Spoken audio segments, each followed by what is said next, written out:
Na Afrique du Sud, Tribunal esengi ete président ya kala Jacob Zuma azonga na boloko. Zuma asengaki kobima uto sanza ya libwa pona bokolongono na nzoto na ye. Kasi bazuzi balobi ete ezali na litomba te.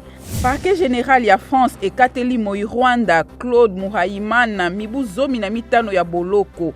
Afundami kozala na mbeba ya bomoto na génocide ya Rwanda na 1994. Claude Muhayimana azalaka mokumbi mutuka ya babomi sanza misato mobimba na Rwanda.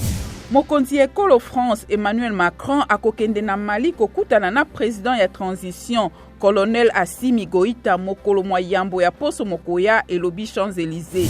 Joe Biden azali kokende na eta ya Kentucky kotala ndenge mopepe pempela ebomi pene na bato tuku sambo pe ebebisi bisika ebele. Gouverneur ya Kentucky Andy Beshear asengaki lisungi ya gouvernement